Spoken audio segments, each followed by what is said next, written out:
করতে। আয়ান আশিকের সাথে নিচে নামতে লাগলো। আশিক বলে ওঠে, আম্মু আমরা বের হচ্ছি, আপু আসলে বলে দিও। আশিক আয়ান চলে গেল। নদীর আম্মু বলতে লাগলো, যাই বলিস, রাইসার কিন্তু রুচি ভালো আছে। ছেলেটা দেখতে মাশাআল্লাহ আছে, মানুষের ভিতরে ধরানো যাবে। ভাবি আপনি এসব বলছেন, আর আমি এদিকে আমি চিন্তায় মরছি যে শ্বশুর মশাই ভাইজান রাইসার বাবা কিভাবে নিবে। দুজন কথা বলতে লাগলো। আয়ান আশিকের সাথে ঘুরতে লাগলো। রাত 8টার দিকে আশিকের সাথে আয়ান বাসার ভিতরেই ঢোকে। দেখে নদীর আব্বু রাইসাকে থাপ্পড় মেরে বলছে, তোমাকে আমরা এই শিক্ষা দিয়েছি, যাকে তাকে ধরে নিয়ে এসে বলবে বিয়ে করে এসেছি, ও আমার হাজব্যান্ড, মেনে নেন। তুমি এখন তোমার হাজব্যান্ডকে নিয়ে এখান থেকে বের হয়ে যাবে। আব্বু অলরেডি সবাই জেনে গেছে এই ছেলেটা আপুর হাজবেন্ড। এখন যদি কেউ জানে যে বের করে দিয়েছেন, মান সম্মান থাকবে তো? এইটুকু ছেলেকে বিয়ে করছে, আমি কি আর বলবো? আমার বলার মতো ভাষা নাই। দাদু, ওর বয়স কম হইতে পারে, ও অনেক ভালো একটা ছেলে, আপনার ওর সাথে মিশলে বুঝতে পারবেন। আমি বুঝলাম ওই ভালো ছেলে, তুমি আমাদের না জানিয়ে বিয়ে কিভাবে করতে পারলে? আসসালামু আলাইকুম, আমি আপনাদের মাঝে কথা বলতে যাচ্ছি, যদি অনুমতি দিতেন। ওয়ালাইকুম আসসালাম। কিসের অনুভূতি? তুমি আমাদের মধ্যে একটা কথাও বলবে না? তুমি আমার বাতিদিকে পাশিয়ে বিয়ে করেছ। তোমার মতো ছেলেকে আমার চেনা হয়ে গেছে। তুমি কি ভাবছ আমার বাতিজিকে ভুলিয়ে বালিয়ে বিয়ে করে আমাদের সম্পত্তি নিয়ে নিবে? যদি ভেবে থাকো তাহলে জীবনে বড় ভুল করছ। দুঃখিত আঙ্কেল, আপনার মেয়ের সম্পত্তি বা আপনাদের সম্পত্তি এসব আমার কোনো লোভ নাই। আপনার মেয়েকে ভালোবাসি তাই বিয়ে করেছি। আপনারা আমাদের ভালোবাসা মেনে নিতেন না, তাই আমরা বিয়ে করতে বাধ্য হয়েছি। এখনো ও তোমাদের আমরা মেনে নিচ্ছি না, বের হয়ে যাও দুইজন। দাদু রাইসার হাত ধরতে যাবে, তখন রাইসার আব্বু বলে ওঠে, আব্বাজান ভাইজান বাদ দেন, আমার মেয়ে বিয়ে করে ফেলেছে, সেখানে আর ঝামেলা করে কী লাভ? ভুলটা তো আর শোধরানো যাবে না। আমার মেয়ে যদি সুখে থাকে তাহলে থাক, আর আমার একমাত্র মেয়ে আর একটাই ছেলে। আমার মেয়ের জামাই এমপ্লয়ি হয়েছে, সমস্যা নেই, আমার যা আছে এটাই আলহামদুলিল্লাহ, আমার ছেলে মেয়েদের হয়ে যাবে। রাইসার আব্বু কথাগুলো বলে চোখের কোনায় পানিগুলো গড়িয়ে পড়ার আগে মুছে ফেলল। আয়ান রাইসার আব্বুর দিকে তাকিয়ে অনেক মায়া হইতে লাগলো। নদীর আব্বুও বলে ওঠে, মেয়ে ছেলেকে সবসময় ছেড়ে দিবি না তো? মাথায় তোলে আজ কি হলো? তোর মেয়ে একা বিয়ে করে চলে আসলো, আর আমার মেয়ে ছেলেকে দেখ, আজ পর্যন্ত কোনো রিপোর্ট নাই। ছেলে মেয়েদের বেশি মাথায় তুললে এমনই হবে। নদীর আব্বুর কথা শুনেই রাইসার আব্বু চুপ করে থাকলো। রাইসা মাথা নিচু করে রাখলো। আয়ান বলে ওঠে, দুঃখিত, কিছু মনে করবেন না। সব সময় চোখে দেখা কানে শোনা সবসময় সঠিক হয় না, আর ছেলে মেয়েদের নিয়ে বেশি গর্ব করা লাগে না। আর কি বলেন যে মাথায় বেশি তুলে ছেলে মেয়ে নষ্ট হয়ে যায়? স্যার, ব্যাপারটা সম্পূর্ণ ভুল। রাইসা বা তার বড় ভাই তার বাবা মায়ের অসম্ভব ভালোবাসে, সম্মান করে। আপনার ছেলে মেয়ে যে দেখতে পারছেন, আপনি বলেন যে তাদের শাসন করেন, কঠোরভাবে রাখে। আঙ্কেল, আমি 100% গ্যারান্টি দিয়ে বলতে পারি আপনার ছেলে মেয়েরা আপনাকে মনে মনে বকাঝকা করে, আপনাকে সহ্য হয়তো করতে পারে না, আপনার সামনে হয়তো ভয়ে এক্সপেক্ট করে, বাট মনের ভিতর থেকে এক্সপেক্ট করে না। আয়ানের কথা শুনে আশিক নদী রাগী লুক নিয়ে তাকালে আয়ানের কথা শুনে বলে, বিয়াদব ছেলে, আমার ছেলে মেয়েদের নিয়ে বাজে কথা বলে আস। তোর সাহস কি করে হয় আমার সন্তানরা আমাকে ভয় পায়, সম্মানও করে, বুঝতে পারছস? আর রাইসা যদি কাউকে ভালোবাসত, তোর মতো বিয়াদবকে মতো কাউকে বিয়ে করে আনতো না। সরি আঙ্কেল, আমার কথায় কষ্ট পেয়েছেন, বাট আঙ্কেল আমি যদি বলি এখানে আপনার আর দাদু ভয়ে এমন কাজ করতে বাধ্য হয়েছে। আপনারা তো রাইসার ইচ্ছে কোনো কিছু তো শুনতে চান না। বাড়িতে আসলে আপনাদের পছন্দ করা পাত্রর সাথে বিয়ে দিয়ে দিবেন। এইটা কেমন ব্যবহার হইল বলেন? যার বিয়ে সেই রাজি কিনা ওইটা জানার দরকার নাই। যাকে ভালোবাসে তার সম্পর্কে খোঁজ খবর নিয়ে যে দেখবেন ছেলেটা আসলে ভালো নাকি খারাপ, ওইটা তো দেখবেন না, দেখবেন শুধু ছেলেটা টাকা আছে নাকি হাই লেভেল বংশ হইতে হবে। এত টাকা টাকা করে কি হবে আঙ্কেল, যদি ভালোবাসাটা না থাকে? আয়নের কথা শুনে রাইসার আব্বু বেশ ভালো লাগলো। নদীর আব্বু রেগে বলে ওঠে, তুই কি বলতে চাস? হ্যাঁ, আমরা আমাদের সন্তানের ভালো চাই না, খারাপ চাই না কি? আঙ্কেল আমি সেইটা বুঝাই নাই। আসলে সমস্যা কি জানেন, মাঝে মাঝে বাবা মায়েরা সন্তানের ভালো করতে গিয়ে সন্তানের খারাপ ভবিষ্যৎটা খারাপ করে দেয়। আঙ্কেল সবসময় টাকার পিছনে ছুটবেন না, মানুষ ব্যবহার দেখবে, মেয়ে ভালো দেখবে কিনা সেটা দেখবে। এখন অনেক টাকাওয়ালা বাট নেশাখোর বা সব মেয়ের প্রতি আসক্ত বা ব্যবহার নিকৃষ্ট বউকে সম্মান করতে জানেন না, এমন ছেলে দেখে বিয়ে দিয়ে জীবন নষ্ট করার কোনো মানে হয় না। তাই না? তা তুই অনেক ভালো ছেলে, এটা বোঝাতে চাচ্ছিস নাকি? তোর মতো 2 পয়সার ছেলের সাথে নিজের মেয়েকে বিয়ে দিব নাকি? আমি বলি নাই আমি ভালো।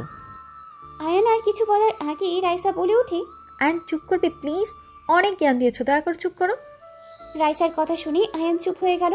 নদীর আব্বু রেগে বলে ওঠে, আব্বা, আপনি তাকিয়ে কি দেখছেন? আপনার ছেলেকে এতটুকু ছেলে এসে অপমান করছে আর আপনি চুপচাপ শুনে যাচ্ছেন, কেউ কোনো প্রতিবাদ করছেন না। ছেলেটা ছোট হইলেও আসলে অনেক কিছু ঠিক বলছে। আব্বু, তুমি ওদিকে টানছো। আচ্ছা বাদ দে, মেজো যেহেতু মেনে নিয়েছে সেখানে আমার কথা বলে কি লাভ? রাইসা, ওকে নিয়ে রুমে যাও। রাইসা আয়ানকে ইশারা করলে আয়ান রাইসার সাথে যেতে লাগলো।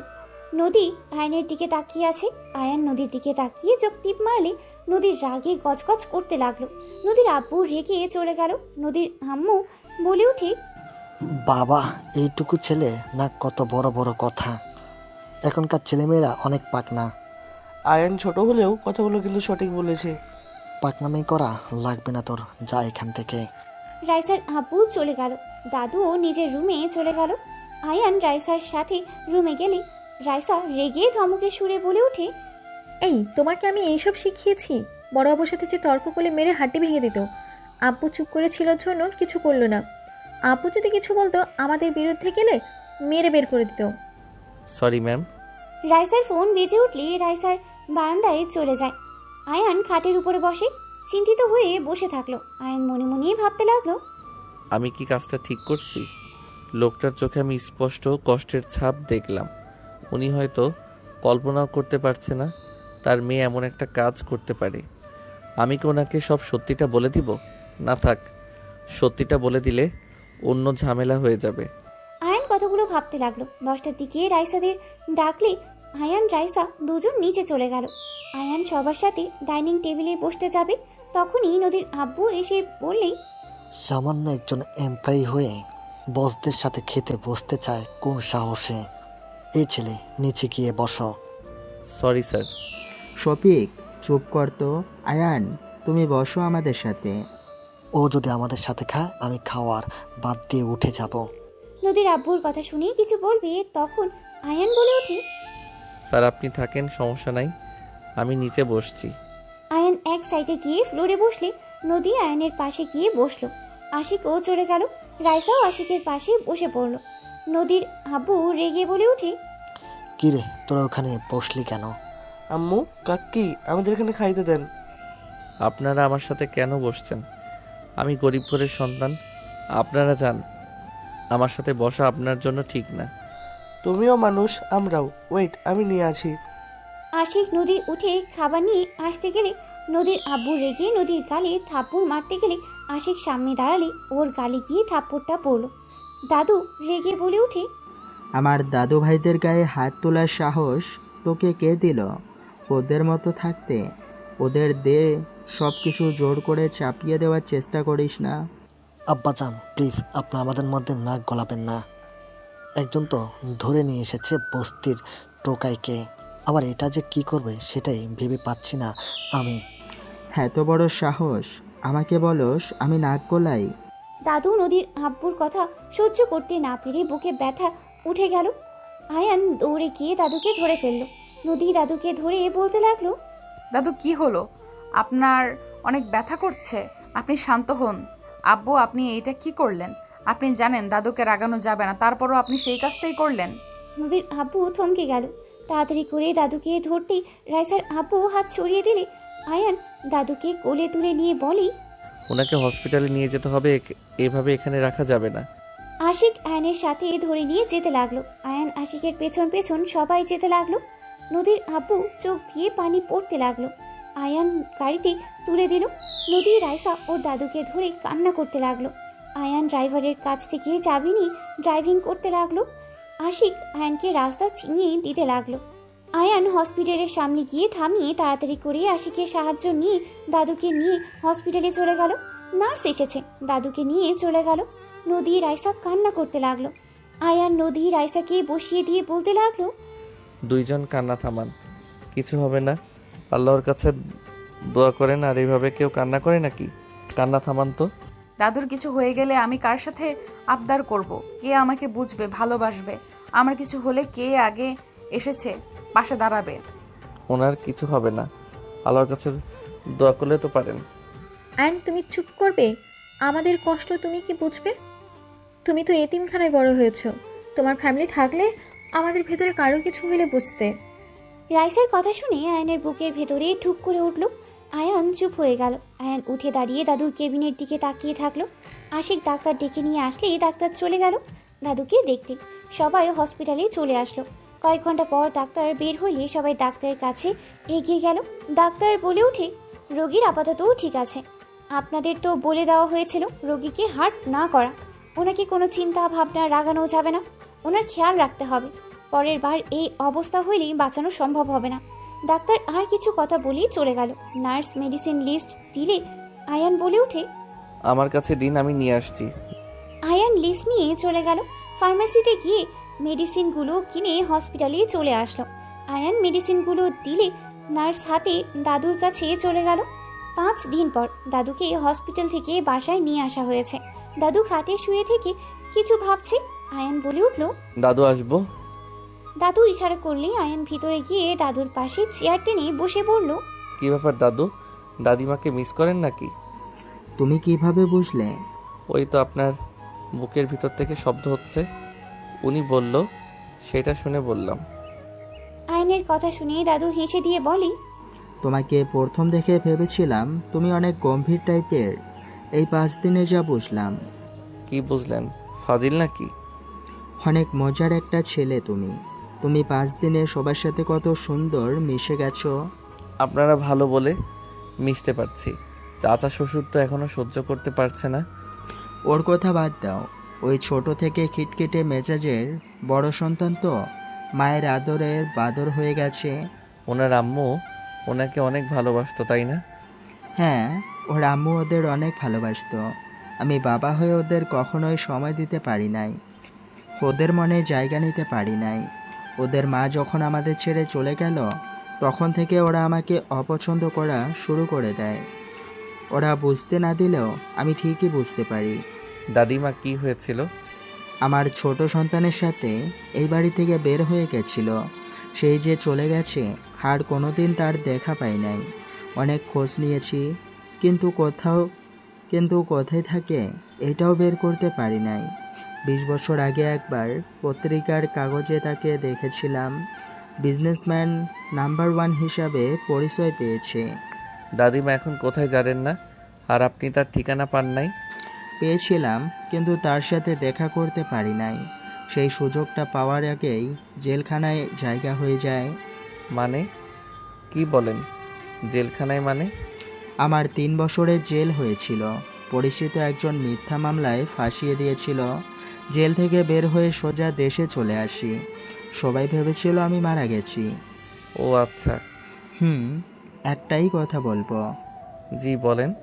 তোমার মাঝে আমি আমার ছোট ছেলের অনেক মিল পাই।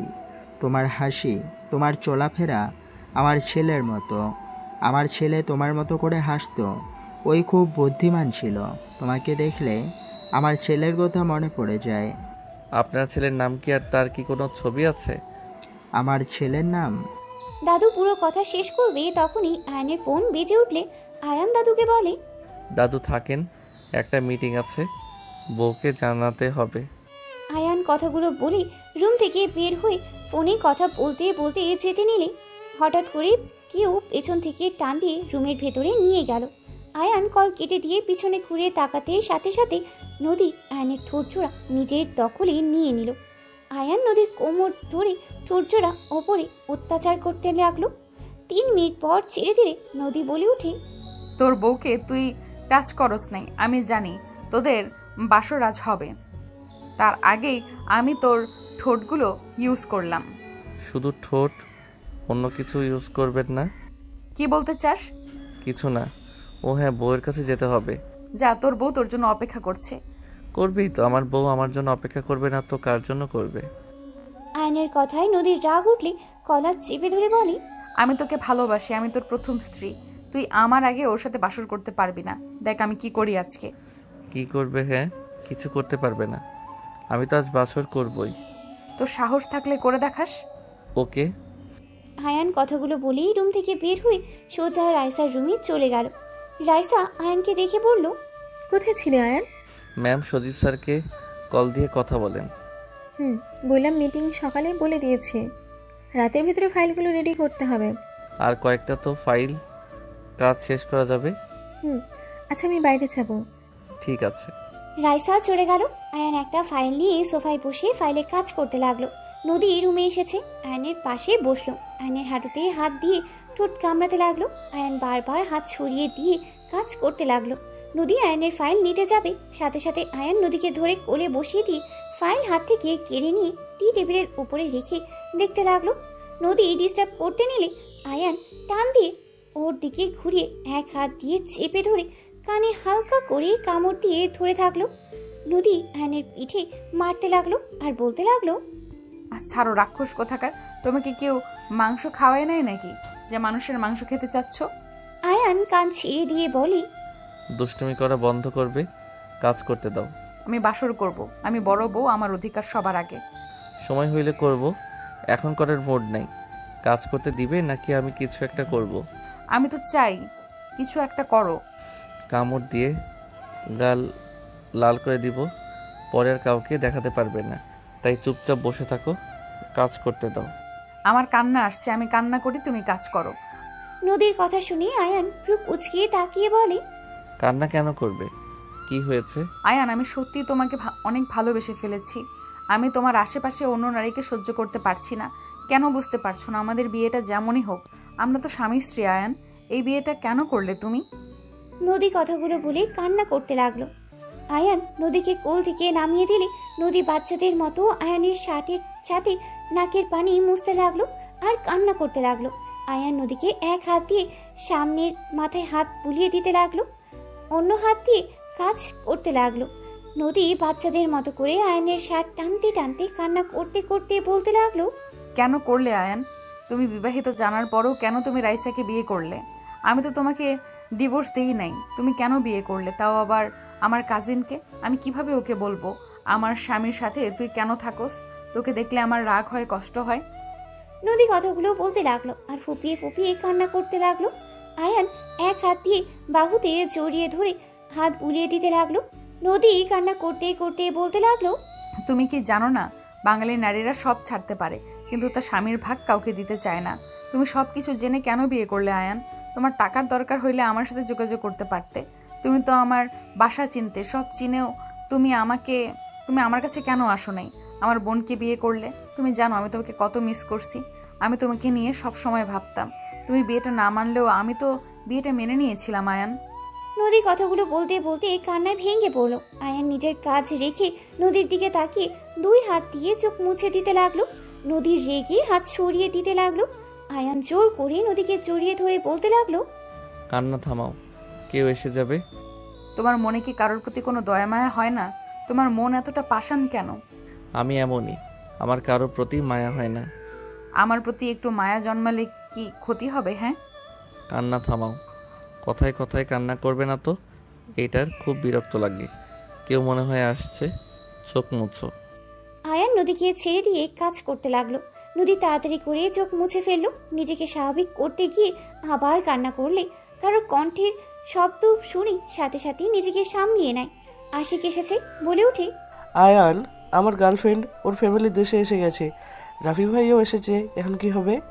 আশিক কথাগুলো বলে সামনে তাকাতেই দেখে নদী বসে আছে। নদী আশিকের কথা শুনে বলে, গার্লফ্রেন্ড আছে তোর? আপু তুই এখানে কি করো? দুলা ভাইয়ের সাথে গল্প করি। তোর গার্লফ্রেন্ড আছে? আপু কাউকে বলো না, আব্বু শুনলে রেগে যাবে। বলবো না, বাট আমার কথা শুনে চললে। ঠিক আছে, সব শুনবো। আপু তুমি একটু যাও তো, আমি আয়নের সাথে কথা বলবো। ওই দুলা ভাই হয়? তুই নাম ধরে ডাকছিস কেন? অভদ্র কোথাকার। আমি অনুমতি দিয়েছি, তাই বলছে আপনি জানতো। কিসের অনুমতি? হ্যাঁ, ওকে দুলা ভাই বলে ডাকবি, একদম নাম ধরে ডাকবি না। ঠিক আছে তুমি যাও। নদী চলে গেলে আশিক আয়নের কাছে এসে বলে, আপু তো বাইরে গেছে, এখন কি হবে? ভাইয়া যদি তার বাবা মাকে নিয়ে চলে আসে, হুট করে যদি সবাই জেনে যায় যে এতদিন মিথ্যা কথা বলেছে রাইসা আপু তুমি তার হাজবেন্ড না, ভাবতে পারছো কি হবে? আমার আব্বু আরও রেগে যাবে। আপনার রিয়েল দুলাভাইকে কল করে সোজা বলেন এই বাসায় আসা লাগবে না, ভালোভাবে বুঝিয়ে বলেন। আমরা আগে সবাইকে বুঝিয়ে নেই, তারপর। তাই বলতে হবে। উনি ওনার দাদুর বাড়িতে যাবে, ওইখান থেকে সোজা আমাদের বাসায় আসবে হয়তো। দাদার বাড়ি? হ্যাঁ। ও আচ্ছা। আপু কখন আসবে, কিছু বলে গেছে কি? কল দেন। কল কেটে দেয়, মনে হয় ব্যস্ত আছে। ও আচ্ছা যান, চিন্তা করেন না, কিছু হবে না, সব ঠিকঠাক হয়ে যাবে। আশিক চলে গেল। আয়ান মনে মনে কিছুক্ষণ ভেবে কাজ করতে লাগলো। রাত 10টায় রাইসা রুমে আসলে আয়ানকে বলল, আয়ান, আজকে থেকে কিছু শুনেছো? হ্যাঁ, আপনার বয়ফ্রেন্ড এখানে আসবে ফ্যামিলি নিয়ে। 3 দিন সময় আছে। ওই এখনো বলেনি, বাট ওরা ঘুরতে দেশে এসেছে। 3 দিনের ভেতরে রাফি ওর ফ্যামিলিকে জানিয়ে দিয়ে চলে আসবে। এখন আমাদের কাজ হলো যে কোনোভাবে হোক সবাইকে বুঝিয়ে বলতে হবে আমরা কেন এমন করেছি। আচ্ছা, 3 দিন সময় আছে, এর ভিতরে সব ঠিক করে নেওয়া যাবে। আর আপনি তো বলেছিলেন কাজের চাপে দেশে আসতে পারছেন না, তাহলে হঠাৎ করে দেশে কেন আসলো? আমি জানি না, শুধু বলো দেশে আসবে, 3 দিন পর আমাদের এখানে আসবে। আমার মাথায় কিছু কাজ করছে না, ওর মাথায় যে কি ঢুকে আছে কে জানে। ও আচ্ছা। রাইসা কিছু বলবে তখনই রুমি নদী ভিতরে ঢুকে বলে, রাইসা, হ্যাঁ বল। আজকে আমি তোর সাথে ঘুমাবো। অনেক দিন ধরে দুই বোন একসাথে থাকি না, গল্প করা হয় না। রাইসা নদীর কথা শুনে চমকে গেল, ঢোক গিলতে লাগলো। আয়ান মনে মনে ভাবতে লাগলো, পাগলি বউ আমার, ভেবেছে আমি ম্যামের সাথে বাসর করব। পাগলি তো জানে না আমাদের বিয়ে হয় নাই, আর তো বাসর দূরের কথা। ইয়া মানে? নদী, আমাদের তো অনেক কাজ, আগামীকাল একসাথে গল্প করব। বুঝছি, জামাই পেয়ে বোনদের ভুলে গেছিস। আমি যে তোর বোনের থেকেও বেশি কিছু, এইটা তুই ভুলে গেছিস। এখন তোর স্বামী সব, তাই না? আরে নদী, তা না, তুই ভুল বসছিস। দেখ, সত্যি আমাদের অনেক কাজ আছে। রাইসার কথা শুনে নদী মনে মনে ভাবতে লাগলো, কি কাজ আছে আমি ভালো করে জানি। আমার জামাইয়ের সাথে বাসর করাবো ভালো করে, যেইভাবেই হোক এই রুমে থাকতেই হবে, না হলে ওদের মাঝে না না, এটা হতে পারে না। নদী কথাগুলো ভেবে বলে ওঠে, আমি কিছু জানি না, আমি এখানে থাকবো, তোর সাথে ঘুমাবো, এটাই আমার শেষ কথা। নদী কথাগুলো বলে সোজা খাটে গিয়ে শুয়ে পড়লো। আয়ান বলে ওঠে, শালিকা তুমি তো জানো আমাদের বাসর এখনো হয় নাই, তুমি যদি থাকো তাহলে আমরা বাসর কিভাবে করব? আয়ানের কথা শুনে রাইসা রাগী লুক নিয়ে তাকালে আয়ান চোখ টিপ দিলে রাইসা কিছু বলল না। নদী বলে ওঠে, দেখুন দুলা ভাই, আমার বোনকে আমি অনেক ভালোবাসি। আমি এতদিন দেশে ছিলাম না, রাইসাও নিজের অফিসের জন্য ব্যস্ত ছিল। দুই বোন অনেক দিন ধরে একসাথে থাকি না, বাসর পরে করেন। বউ তো আর পালিয়ে যাচ্ছে না। আমার অনেক মনে পড়ছে রাইসাকে। আমি এখন এখান থেকে যাব না। আপনি আমার বউকে আমার থেকে দূরে রাখতে পারেন না। আইন বাদ দাও, নদী বয়সে শুধু বড় হয়েছে, এখনও বাচ্চাদের মতো আছে। আর আসলে আমরা দু বোন অনেক দিন ধরে একসাথে থাকি না। আজকে তুমি সোফায় ঘুমাও, আমি আর নদী একসাথে ঘুমাবো। বউ, তুমি শুধু তোমার বোনের কথা ভাবলে, আমার কথা তো একটু ভাবো না। রাইসা চোখ পাকালে আয়ান ইশারা করলে রাইসা বলে ওঠে, এতদিন ধৈর্য ধরেছ, আজকে রাত তো ধৈর্য ধরো। রাইসা আমার কাছে আয়, তোর জামাইয়ের কাছে অনেক গেছস। নদী রাইসাকে খাটে বসিয়ে রাইসার কোলে বসে আয়ানের দিকে তাকিয়ে ভিলেনের মতো হাসি দিলে আয়ান হাসতে শুরু করে দিল। রাইসা ভ্রু কুচকে তাকালে আয়ান বলে ওঠে, বউ আমার জায়গায় তুমি শালিকাকে কেন দিচ্ছ? কাজ করো। ঠিক আছে। রাইসা নদীর মাথায় হাত বুলিয়ে দিয়ে ঘুম পাড়িয়ে দিল। রাইসা আয়ানকে বলে, এই তুমি এত বেশি কথা বলে কেন? রাগ তুলবে না বলে দিলাম, ভুলে যেও না। তুমি কিন্তু আমার ফেক হাজবেন্ড, জামাইয়ের মতো ব্যবহার করবে না একদম। ম্যাম, আপনার যে বোন, উনি সন্দেহ করতো, তাই আমি একটু বাজে কথা বলছি। আমি আপনার জন্য তো বললাম। ভালো হয়েছে, মনোযোগ দাও। আয়ান চুপচাপ কাজ করতে লাগলো। রাইসা ল্যাপটপ নিয়ে কাজ করতে লাগলো। সারা রাত দুইজন কাজ করতেই লাগলো। 4টার দিকে দুজন ঘুমিয়ে গেল। সকালে নদী ঘুম ভাঙলে দেখে রাইসা ওকে জড়িয়ে ধরে ঘুমিয়ে আছে। নদী রাইসার হাত সরিয়ে দিয়ে আয়নের দিকে তাকিয়ে দেখে আয়ান সোফায় ঘুমিয়ে আছে। নদী বিজয়ী হাসি হেসে মনে মনে ভাবতে লাগলো, কর বাসর, আমার আগে বাসর করার মজা বুঝিয়ে দিয়েছি। লুচ্চা বেডা একটা, এমন জায়গায় মারবো না বাসর আর মুখেও নিয়ে আসবি না, কুত্তা বিড়াল। নদী মুখ ভেঙচি দিয়ে নেমে চলে গেল রুমে। রাইসার ঘুম ভাঙলে ঘড়ির দিকে তাকাতে দেখে অনেক বেজে গেছে। রাইসা তাড়াতাড়ি করে উঠে পড়লো। আয়নকে তাড়াতাড়ি ডাক দিয়ে তুলে নিয়ে বলল, আয়ন ওঠো, তাড়াতাড়ি রেডি হতে হবে, অনেক বেঁচে গেছে। রাইসা কথাগুলো বলেই চলে গেল। আয়ান তাড়াহুড়ো করে উঠে পড়লো। ব্যাগ থেকে শার্ট প্যান্ট নিয়ে পাশের রুমে গিয়ে ফ্রেশ হয়ে রেডি হয়ে নিল। রাইসার রুমে এসেছে, সব কিছু গুছিয়ে নিতে লাগলো। গুছিয়ে নিয়ে রাইসার সাথে তাড়াতাড়ি করে বাসা থেকে বের হয়ে গেল। সন্ধ্যার দিকে আয়ান রাইসা বাসায় ফিরল। বাসায় ঘরে যেতেই আয়ান রাইসা দুজন চমকে উঠল। আয়ানকে দেখে কেউ কিছু বলার আগেই নদীর আম্মু বলে ওঠে, আম্মা জান, এটা রাইসা আর তার হাজবেন্ড আয়ান। রাইসা, এইটা তোর দাদিমা, ছোট চাচ্চু চাচ্চি, আর এটা তোর ছোট চাচ্চুর ছেলে মেয়ে রাফি আতিয়া। আসসালামু আলাইকুম, কেমন আছেন আপনারা? ওয়ালাইকুম আসসালাম, আলহামদুলিল্লাহ। আয়ানকে কেউ কিছু বলার আগেই আয়ান হাতিয়ার সামনে গিয়ে ঠাস করে থাপ্পড় মেরে দিল। সবাই হতভম্ব হয়ে গেল। নদীর আব্বু রেগে বলে ওঠে, ফকিন্নির বাচ্চা, তোর এত বড় সাহস, আমার বাতিজির গায়ে হাত তুলস? রাইসা, তোর জামাইকে আজকে আমার হাত থেকে কেউ বাঁচাতে পারবে না। অনেক সহ্য করেছি, আর না। আয়ান, এটা কি করলে? এই তোমার বয়স কত? আতিয়া গালে হাত দিয়ে ঠোঁট বিচ্ছিরে কান্না করতে লাগলো। আয়ানকে জড়িয়ে ধরলে আয়ান সরিয়ে দেওয়ার চেষ্টা করতে লাগলো। আয়ান বলে ওঠে, খুব পাকনা হয়ে গেছো তাই না? কোথায় কি করো তুমি? কি ভাবছো আমি কিছু জানি না? থাপ্পড় দিয়ে সবগুলো দাঁত ফেলে দিব। কি করছো তুমি জানো না নাকি? আমি যদি মুখ খুলি তো তোমাকে মেরে কেটে নদীতে ভাসিয়ে দিব। ছাড়ো। নদীর আব্বু রেগে আয়নের কলার ধরে টান দিয়ে ঠাস করে থাপ্পড় মারলো। দাদিমা বলে ওঠে, শফিক, ছাড়ো ওকে। আম্মাজান, আপনি জানেন না এই ফকিন্নির বাচ্চা রাইসাকে ফাঁসিয়ে বিয়ে করেছে। আমাদের সম্পত্তির লোভে এই বাড়িতে এসেছে। শফিক, ছাড়তে বলেছি, ছাড়ো। কে কি সেটাই না জেনে হাত তুলবে না। তোমাদের সম্পত্তির লোভ ওর নাই, বুঝতে পারছো? ওর যা আছে তোমাদের তাও নেই। ছেড়ে ওকে। দাদিমার কথা শুনিয়ে সবাই অবাক হয়ে গেল। আয়ান নদীর আব্বুর হাত সরিয়ে দিয়ে বলল, আপনাদের সব ভাইদের মধ্যে শুধু অহংকার, শুধুমাত্র একমাত্র আমার শ্বশুর ভালো মনের মানুষ। আয়ান কথাগুলো বলেই চলে গেল। রাইসা বলে ওঠে, আয়নের হয়ে আমি সবার কাছে ক্ষমা চাচ্ছি। হাজব্যান্ডের সাথে অনেক সুখে আছেন দেখছি। অবশ্যই, কেন থাকবো না। রাইসা কথাগুলো বলেই চলে গেল। আয়ান ফ্রেশ হয়ে খাটে বসলে রাইসা রেগে বলে, তুমি আমার কাজিনের গায়ে হাত তোলার সাহস কি করে পেলে? নোংরামি করার একটা লিমিট আছে। আশিক ভাইয়ার গার্লফ্রেন্ড ওই মেয়েটা, অসভ্য একটা মেয়ে। ওরা তো বিয়ে করবে, তাতে তোমার কি সমস্যা? দেখো, তুমি নিজে লিমিটের ভেতরে থাকো। উনি আপনার কাজিন হয়, আগে তো বলেন নাই। কি বলবো, আমি নিজেই তো জানতাম না। জানলে কি এত কিছু করতে হইতো? সবাই জানিয়ে দিতাম। ও আচ্ছা, যাই হোক, আমরা যে প্রজেক্টটা পেলাম এতে অনেক ভালো লাগছে। আপনার অনেক দিনের স্বপ্ন পূর্ণ হয়েছে। এখন শুধু কাজ করতে হবে।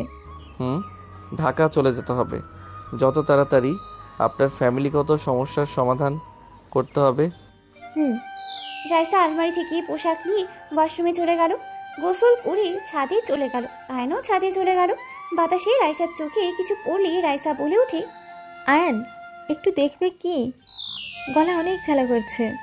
আয়ান রাইসার চোখে ফু দিতে লাগলো। হঠাৎ করে ছাদে সবাই চলে আসলে সবাই হালকা করে কাশি দিলে আয়ান পিছনে ঘুরে দেখে নদী, রাফি, আতিয়া, আশিক আর কিছু কাজিনরা দাঁড়িয়ে আছে। নদী রেগে হাত মুঠো করে দাঁতে দাঁত চেপে বলে, সব কিছুতে একটা লিমিট থাকে। ছাদে এসেছে আপনাদের রোম্যান্স করতে হবে, নোংরামি করতে লজ্জা করে না? ঘর কি জন্য আছে? বিছানা বালিশ সব নিয়ে এসেছি, এখানে বাসর কর দুইজনে। নদীর কথা শুনে রাইসা রাফির দিকে তাকালো। রাইসা ঘৃণ্য শরীর গুলিয়ে আসতে লাগলো। রাফি কিছু না বলে এক সাইডে চলে গেল। আয়ান নদীর দিকে রাগী লুক নিয়ে তাকিয়ে বলে, আমার বউ, আমি যেখানে ইচ্ছে সেখানে আদর করব। তোমার সমস্যা কোথায়? সব সময় বেশি বুঝবে না। আমার কি সমস্যা হবে? সবার সামনে নোংরামি মেনে নেওয়ার মতো না। আমরা না এসেছি, যদি এখানে বড়রা কেউ আসতো তখন কি হতো? দেখো তো কি আর হইতো। জাস্ট শ্যাট আপ আয়ান, মুখ সামলিয়ে কথা বলো। ভাইয়া ভাবির চোখে